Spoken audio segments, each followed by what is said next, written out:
네, 오늘 하나님께서 우리에게 주신 말씀은 요한복음 5장 2절로 9장까지 말씀입니다.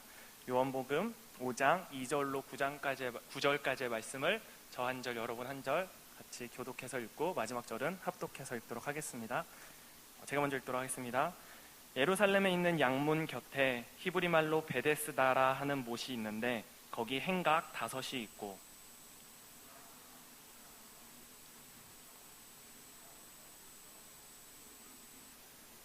이는 천사가 가끔 못에 내려와 물을 움직이게 하는데 움직인 후에 먼저 들어가는 자는 어떤 병에 걸렸든지 낫게 되밀어라.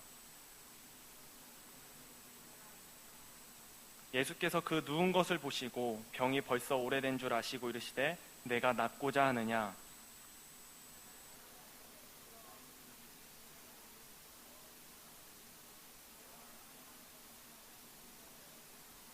예수께서 이르시되 일어나 내 자리를 들고 걸어가라 하시니 그 사람이 곧 나아서 자리를 들고 걸어가니라. 그날은 안식일이니. 아멘.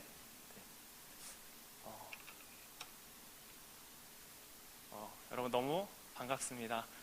앞자리가 텅텅 비어있는 거는 청소년부나 청년부나 매한가지인 것 같습니다. 절대 전도사나 목사님은 여러분을 해치지 않지만 여러분들은 옆자리에 나오는 걸 참 부담스러워하는 것 같습니다. 제가 군대에 있을 때 세간에 강타했던 베스트셀러였던 책이 있습니다. 그것이 무엇인지 아십니까?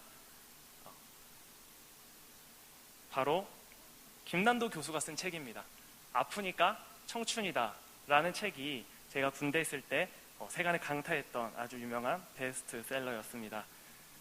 얼마나 유명세를 탔는지 아프니까 청춘이다 라는 말에 수많은 패러디가 생길 정도였습니다. 네, PPT가 띄워주시면 감사하겠습니다.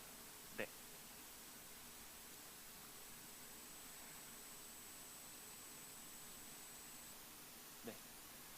네. 아프니까 청춘이다. 김난도 교수가 쓴 책인데요. 얼마나 유명했는지 이런 패러디들이 있습니다. 아프니까 도토 잠보, 아프니까 사춘기다. 아프면 한자지 뭐가 청춘이냐라는 등 다양한 패러디들을 낳았습니다. 제가 이 책을 처음 알게 된 거는 군대에 있을 때였습니다. 전 군대에 있을 때 이제 10시만 되면은 군대는 소등을 하고 잠을 자야 됩니다. 근데 1시간 동안 이제 연등이라고 해서 독서실에서 공부를 할 수가 있었는데요. 이제 큐티를 하러 이제 갔는데 선임 한 분이 책을 보는데 눈물이 뚝뚝 흘리면서 책을 보고 있는 거예요. 그래서 다 큰 남자가, 성인 남자가 도대체 무슨 책을 보길래 이렇게 울면서 보나 하고 뒤에서 조심스럽게 다가보니까 이 아프니까 청춘이다라는 책을 보면서 눈물을 뚝뚝 흘리고 있는 것을 봤습니다. 이게 어떤 책이길래 저 선임이 되게 까다롭고 아주 안 좋은 나쁜, 이제 공군에서는 그런 선임을 곱창이라고 부르는데요. 저 곱창이 왜 저 책을 보면서 울까? 어떤 책일까? 라는 호기심이 생겨서 책을 사서 읽게 되었습니다. 읽게 되었는데 아주 이 시대 청년들의 아픔을 잘 설명하는 책이었습니다. 이 시대 청춘들의 아픔이 어떤 것인지 누구보다 알고 그것을 공감해주고 할 수 있다, 아직 늦지 않았다라는 희망과 격려의 메시지가 담겨있는 책이었습니다. 하지만 이 책에 대한 비판의 목소리도 많습니다. 그냥 한순간의 위로일 뿐이다. 이거는 그냥 자기를 위로하는 자위에 불과한 책이다. 정신승리다. 그래봤자 변하는 거는 1도 없다라는 말을 하기도 합니다. 틀린 말이 아닙니다. 그래도 저는 이 책이 고도로 발전되고 변화된 2010년 이 급박하고 바쁜 삶을 보내는 청춘들의 삶을 누구보다 가장 잘 풀어냈고 가장 잘 나타내려고, 가장 잘 드러내려고 쓴 책이라고 생각을 합니다. 그래서 이 시대에 청춘들의 아픔이 이런 거다라고 드러내고 한번 공감해보자, 알아주자라고 나타냈다는 의미에서는 큰 의미가 있다고 생각을 합니다. 여러분 혹시 옛날에 문화방송에서 했던 성공시대라는 프로를 아십니까? 벌써 웃고 계신 분들은 역시 연세가 있으신 분들은 좀 아실 것 같으신데요. 성공한 사람들의 일대기를 보여주는 방송입니다. 매주 인물은 바뀌지만 그 스토리는 언제나 똑같습니다. 과거의 비참한 현실과 그리고 현재의 성공, 이 삶을 대비시키면서 그 간극은 피나는 노력, 꾸준한 의지, 이런 것들이 그 간격을 메운다는 내용입니다. 이것을 보고 있노라면은 아무리 힘든 환경에 있는 내 상황일지라도 나도 열심히 노력만 하면은, 나도 성실히 살면은 성공할 수 있겠구나라는 기분을 들게 합니다. 그러나 어른이 되고 지금에 대해서 생각을 해보니 그것은 그저 능력주의의 시작에 불과했다고 생각을 합니다. 그냥 개인의 노력만 있으면, 성실만 있으면 누구나 다 성공할 수 있다는 그런 자기계발서와 같은 책이 아닐까라는 생각을 해보게 됩니다. 능력과 노력은 성공의 마스터키는 아닙니다. 물론 성공의 요소입니다. 하지만 능력과 노력이 겸비됐다고 해서 모든 성공 신화가 이루어지는 것은 아닙니다. 그 당시에 이것이 가능했던 것은 한국 사회가 고성장 시기였고요. 다들 지지리도 못 살아서 개인 간의 자본 차이도 그렇게 크지 않았습니다. 하지만 지금은 다릅니다. 개인이 계층을 이동할 기회를 찾기는 어렵습니다. 공정한 능력주의의 전제 조건인 기회 평등은 이미 지켜지지 않은 지 오래입니다. 부모의 배경, 부모의 자산, 계층의 이어달리기가 계속 진행 중입니다. 물론 여전히 개인의 능력과 노력으로 성공을 한 사람들도 있습니다. 하지만 이런 소수의 예외가 전체를 대변할 수는 없다고 생각을 합니다. 그럼에도 노력은 곧 능력이고 능력은 곧 성공이다 라는 이 연식은 게으름은 무능, 가난이라는 등식으로 자동 연산되어서 가난한 이유를 너가 단지 노력하지 않아서 그래, 너가 더 성실하게 살지 못해서 그래 라고 차별과 계급을 정당화하는 시대가 되어버렸습니다. 무한한 기회가 열렸는데 가난한 것은 너의 탓이니 억울해하지 말라고 말합니다. 그래서 사람들은 가난해하면은 쪽팔려 합니다. 그러니 가난해 보이지 않기 위해 안간힘을 사용합니다. 우리 청소년부 아이들은요, 학교가 히말라야 산에 있지도 않은데요, K2나 노스페이스를 입고 가야 학교에서 까오가 삽니다. 그리고 부녀회는요, 아파트 이름을 외국 이름, 영어 이름으로 해야지만 아파트 값이 올라간다고 아파트 이름을 바꾸는 총극까지 벌이기도 합니다. 기회가 평등하지 않은 한 이런 것들은 그저 허구에 불과합니다. 우리가 부자인가 가난한가 그거에 따라서 우리의 가치를 매기는 것은 올바르지 않다고 생각을 합니다. 과정은 스킵한 채 편법을 저지르면서 막대한 부를 챙긴 사람이 한둘입니까? 반대로 정직하고 성실하게 살아가는데도 가난하게 살아가는 이웃들은 한둘일까요? 대한민국의 청년들은 대학 진학, 취업, 결혼, 출산, 내 집 마련 등의 일련의 과정을 정년기라는 데드라인에 맞춰 완수하기 위해 정말 부지런히 그리고 아둥바둥 열심히 살아갑니다. 잠시의 방황이나 여유, 여행 이런 것들은 가진 자들의 사치일 뿐이고요. 그러지 못한 자들은 열심히 살아갈 수밖에 없습니다. 근데 이 정년기를 맞추지 못하면은 우리는 실패자인가? 부모님의 기대에 부응하지 못한 죄책감, 주변 사람들의 사회적 고립감, 아직도 나가지 못했어? 아직도 정년기에 채우지 못했어? 라는 비난 속에서 많은 두려움을 안고 살아가는 존재들이 이 시대의 대한민국의 청년들이라고 생각을 해봤습니다. 청년들이 진정 힘들어하는 게 뭘까라는 고민이 들었어요. 설교를 준비하면서. 결혼 자금이 없어서? 취직이 안 돼서? 이런 환경들이 힘들까? 라는 생각보다요, 오히려 부모님이 내게 투자한 그 돈들이 있는데, 기대가 있는데 그것을 부응하지 못하는 죄책감들, 주변 사람들의 사랑 없는 관심으로 너 뭐하니? 회사는 다니니? 결혼은 했니? 라는 그런 차가운 시선이 오히려 마음의 짐과 병을 더 깊게 만드는 것이 아닌지 생각해보게 되었습니다. 더 문제는요, 그런 것들이 내 마음을 짓누르는데요, 힘들다는 것을 힘들다고 말하지 못합니다. 내가 힘든 건 힘든 게 아니야. 남들도 다 그래. 다 힘들게 살아가는 걸. 내가 힘들다고 말하는 거는 투정이야, 불평이야. 그런 거 할 시간에 더 열심히 살아야지 라면서 내 마음은 힘들다고 말하는데 그것은 오히려 착각이고 잘못된 생각이라 하면서 자신의 이성으로 자신의 감정을 누르는 시대가 된 것이 가장 안타까운 비극이 아닐 수 없습니다. 그래서 대한민국을 헬조선이라고 부르는 것 같습니다. 하루하루 살아가는 게 얼마나 지옥과 같으면 이렇게 부르겠습니까? 제 나이 또래 친구들 만나면 항상 하는 얘기가 이겁니다. 헬조선씨 어떻게 살아가냐? 어떻게 하면 이 나라 뜨냐? 뭐 먹고 사냐? 밥벌이는 되냐? 언제부터 인간이 인간다운 삶을 살아가는 걸 걱정하는 시대가 아니라요, 당장 내 눈앞에 먹을 거, 입을 거를 걱정하는 시대가 되어버렸습니다. 이 땅에서는 그 어떤 소망도 희망도 보이지 않습니다. 오늘 저희가 읽은 본문은 2000년 전에 고대 중동 팔레스타인 지방에서 일어난 사건입니다. 예루살렘이라는 이스라엘 수도죠. 예루살렘의 성문에 들어가는 양문 옆에는요, 베데스다라는 연못이 있었습니다. 이 연못은 예로부터 아주 유명한 전설이 있었는데요. 어떤 전설이냐면은 이 연못이 평상시에는 잔잔합니다. 근데 갑자기 아무런 이유 없이 요동할 때가 있어요. 연못이 갑자기 요동할 때, 물의 흐름이 생길 때 가장 먼저 그 연못에 들어가는 사람은 어떠한 병을 갖고 있던지 낫는다는 전설이 있습니다. 믿거나 말거나 수많은 병자들이 그 주위에 누워서 죽쳐서 그 연못만을 바라봤고요, 그곳에 들어가서 많은 병들을 치료받았다고 합니다. 이런 미신과 이런 전설 속에 오늘의 주인공이 나옵니다. 오늘의 주인공은 38년 동안 병을 앓은 병자라고 소개를 합니다. 예수님께서는 6절에 병자가 병이 오래된 줄 아시고 찾아가 묻습니다. 내가 낫고자 하느냐? 라고 묻자 이 병자는 동문서답을 합니다. 우리 7절을 함께 큰 목소리로 읽도록 하겠습니다. 시작.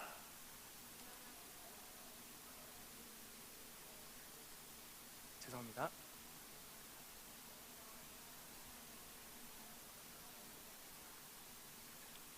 네, 예수님께서 낫고자 하는 물음에 병자는 이렇게 대답합니다. 물이 움직일 때 저를 물에 데리고 가주는 사람이 없습니다 라고 말합니다. 이것 통해서 우리 두 가지로 유추할 수 있습니다. 한 가지는요, 병자가 내 병을 나을 수 있다, 내가 병을 낫게 해주는 것은 오직 저 연못밖에 없다 라는 생각 하나랑요, 또 하나는요, 내가 저기까지 갈 수가 없습니다, 나를 넣어줘야 됩니다. 아마 이 병자는 다리를 저는 다리를 전 안진뱅이였거나 아니면 중풍병자였다고 생각을 합니다. 그도 그럴 것이 그는 38년을 그곳에서 안진뱅이로 연못만을 바라보고 살았습니다. 오직 저 연못의 미신만이 참 진리라고 믿고 살아왔습니다. 그런데 연못은 어떤 곳입니까? 물의 움직임이 생길 때 딱 한 사람, 최초 들어간 한 사람만이 치료받을 수 있는 곳입니다. 오늘날 우리가 살아가는 무한 경쟁 사회와 비슷하지 않나요? 대기업에 들어가 있지만 돈 많이 벌고 행복한 삶을 살 수 있다라는 미신이 판을 치게 됩니다.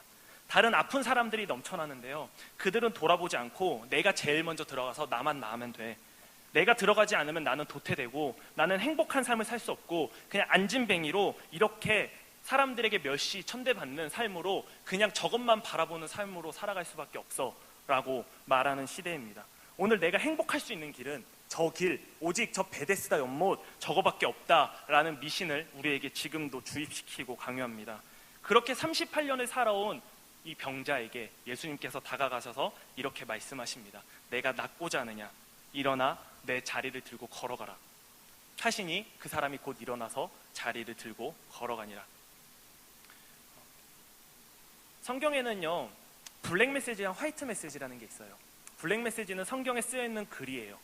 화이트 메시지는 그 글 사이에 숨어있는 공간, 기록하지 않는 것들을 한번 생각해보는 거예요. 블랙 메시지로 유추해봐서요. 예수님께서 이렇게 말씀하세요. 일어나 내 자리를 들고 가라 하시니 그 사람이 곧 나와서 자리를 들고 걸어가니라. 들고 갔겠습니까? 들고 가라고? 연못밖에, 난 연못에 안 들어갔는데 나을까? 저 사람이 뭔데 일어나라 해서 내가 일어날 수 있을까? 믿음이 생겼을까요? 믿어볼까? 일어나볼까? 라고 일어나는데 발목에 갑자기 힘이 생깁니다. 38년 동안 일어난 적이 없는 내가, 발목에 힘도 없었던 내가 일어나려고 노력하니까 발목에 힘이 생깁니다. 자리를 들고 일어납니다. 그리고 걷습니다. 뛰어봅니다. 얼마나 기뻤겠습니까? 나는 저 베데스다만이 진리고 저 베데스다만이 나를 이 병을 치료해 줄 수 있는 유일한 방법이라고 생각해왔는데 한순간에 말도 안 되게 무너진 사건입니다. 예수님께서 고쳐주신 것입니다. 이 사람 머릿속에는 오직 자신의 행복과 성공은 저 베데스다라는 연못밖에 없었습니다. 하지만 그에게 새로운 대안이 나타납니다. 예수님께서는 아마 이랬을 겁니다. 너는 오직 저것만 보고 추구하고 살았지? 근데 저것이 다가 아니야. 나를 바라보고 의지할 때 새로운 길이 열릴 거야. 베데스다라는 말은 히브리 말입니다. 혹시 무슨 뜻인지 알고 계시는 분 계신가요? 제가 하리보 젤리를 주고 싶네요. 베데스다. 우리 성별쌤, 우리 또 장신대 신대원을 다니고 계신 성별쌤, 베데스다 아는데 겸손해서 말씀을 안 하시는 것 같습니다. 네. 우리말로 긍휼의 집, 자비의 집, 은혜의 집이란 뜻입니다. 이 세 가지는 하나님께서 가장 기뻐하시는 성품입니다. 그리고 이 시대에 가장 필요한 덕목입니다. 근데 아이러니하게도요, 이 베데스다 연못에는 긍휼과 자비와 은혜는 1도 없었습니다. 오직 강자만이 기회주의자들만이 혜택을 누릴 수 있는 무자비한 양육 강식의 장소였습니다. 오히려 있는 자들이 더 많은 혜택을 누리고요, 없는 자들은 죽어라 고생해도 그 위치를 38년 동안 벗어날 수 없는, 마치 오늘날에 이미 양극화가 있는 대로 벌어진 자본주의의 온상을 보여주는 것과도 같습니다. 2000년 전이나 오늘이나 중동이나 동아시아나 사람 사는 데는 별바 다르지 않은 것 같습니다. 이 병자는 38년이란 시간 동안 얼마나 힘들게 그 연못 근처를 서성이면서 좌절을 맛보고 눈물을 흘리며 살아왔을까요? 그 어떤 긍휼도 자비도 은혜도 없는 베데스다 연못을 바라보면서 말이죠. 그때 예수님께서 나타나서 새로운 은혜와 자비와 긍휼이 되어주십니다. 아무런 대가 없이 그저 거저주는 것이 바로 은혜요 참 베데스다의 뜻입니다. 저는 38년 된 병자를 보면요, 저희의 모습과 참 다르지 않다고 생각을 합니다. 저 병자처럼 헛된 곳을 바라보고 아직도 헛물만 캐고 있지 않은지 돌아보게 되었습니다. 제 또래 대부분 사람들은 저 연못만을 바라보는 것 같습니다. 저 연못만이 참 진리라, 나도 저곳에 들어가야 되는데, 그래야 사람들에게 인정받고 고침받고 떵떵거리면서 남 부끄럽지 않게 살아갈 수 있을 텐데. 저도 그렇습니다. 전도사님이 뭘 그래요, 그냥 교회에서 설교나 하시고 학교 다니시면 되죠, 이럴 텐데요, 교회 전도사로 오는 것도 쉽지가 않습니다. 여러분, 제가 굴기에 온 것도요 하나님의 은혜로 오게 되었고요, 전도사로도 쉽지 않고요, 담임 목사로 나가는 것도 쉽지가 않습니다. 목사가 돼서 성공하려면요, 남들 다 아는 석사 박사 나도 해야 되나? 담임 목사 자리 지원하려면 그래도 박사 학위는 있어야 될 텐데, 그럼 지금부터 토플 공부를 해서 유학을 준비해야 되나? 이렇게 가만히 있어서 이 험난한 세상을 내가 살아갈 수 있을까? 사람들이 뭐라 하지 않을까? 게으르다 하지 않을까? 운동이라도 할까? 체력이라도 길러볼까? 불안한데 뭐라도 해야 되지 않을까? 라는 생각을 하면서 전전긍긍 살아가는 게 저의 삶입니다. 그럴 때마다 예수님은 제게 찾아오셔서 새로운 대안을 제시해 주십니다. 세상에 그게 전부가 아니라는 것을요. 세상 사람들의 인정, 학위, 돈, 연봉, 그것이 너의 가치를 매길 수 있다라고 말씀해 주지 않으십니다. 이 땅에 살아가는 목적은요, 베데스다의 그런 스펙, 자격 요건을 충족하는 게 아니라요, 우리 크리스찬들은요, 이 땅에 우리가 베데스다의 의미로 살아가는 것이라고 예수님께서 말씀하십니다. 적어도 세상 사람들이 세상의 방법대로 돈을 모으고 세상의 방법으로 출세하고 세상의 방법으로 남을 짓밟고 일어선다고 해도 하나님을 믿고 그리스도인이라고 살아가는 저희들은 적어도 그들과는 달라야 되지 않겠습니까? 세상에 소망을 둔 자가 아니라 하늘에 소망을 두고 하늘 시민권자라고 말하는 우리들은 적어도 우리의 소망을 하늘에 두는 삶을 살아야 되지 않겠습니까? 현재 처한 어려움에 불안해하지 말고 낙심하지 말고 예수님께 소망을 두시길 바랍니다. 불안에 대해서는 제가 좀 잘 압니다. 불안은요, 어떨 때 가장 오게 되냐면요, 어떤 것도 통제할 수 없는 그런 내가 나의 힘만을 계속 바라보고 있을 때 불안이 옵니다. 나는요, 아무것도 할 수 없는데 이 환경을 내 힘만 바라볼 때 우리는 불안함이 옵니다. 그런데 통제할 수 없다는 걸 인정하고 내려놓고 우리의 구원자 되신 주님께 그걸 맡겨드리면 그때는 참 평안함이 찾아오게 됩니다. 하나님은 우리가 세상 속에서 불안하면서 위축되면서 살아가길 원하지 않으십니다. 우리에게는 하나님이라는 든든한 백이 있습니다. 이것이 신앙인들만이 가질 수 있는 가장 큰 파워입니다. 우리의 소망을 하나님께 두고 살아갈 때 우리는 헬조선 안에서도 참된 베데스다의 삶을 살아가게 될 줄로 믿습니다. 주는 나의 피난처라는 아주 유명한 책을 쓴 저자인 코리 댄 붐은 이런 말을 했습니다. 걱정은 내일의 슬픔을 덜어주는 것이 아니라 오늘의 살아갈 힘을 앗아간다 라고 말합니다. 막막한 현실 속에서 매일의 걱정과 염려로 살아가고 계십니까? 세상의 미신과 세상의 방법을 바라볼 때 우리에겐 아무런 소망도 희망도 없습니다. 무한경쟁 사회 속에서 개인의 이익만을 위해 살아가는 삶, 주위를 둘러보는 여유보단 나 자신의 안위와 안정만을 추구하는 삶은 어떠한 은혜도 긍휼도 있을 수가 없습니다. 그러나 38년 된 병자에게 찾아오신 예수님을 바라볼 때 우리에게는 새로운 소망이 생깁니다. 이름만 허울만 베데스다라고 가르치는 거짓된 세상 속에 참된 소망이 되시고 참된 긍휼과 은혜와 자비가 되시는 예수님을 믿고 의지하고 신뢰하는 삶을 살아가시길 바랍니다. 그럴 때 우리는 세상 속에서 참된 베데스다의 삶을 살아가게 될 것입니다.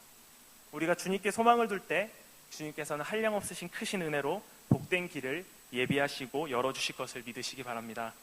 예수님을 만나고 치료받고 새로운 소망을 두르고 살아간 저 병자처럼 예수님을 만난 우리들도 세상 사람들에게 하나님의 긍휼과 자비와 은혜를 끼치는 삶을 살아가는 우리 모두가 되기를 주님의 이름으로 축원합니다.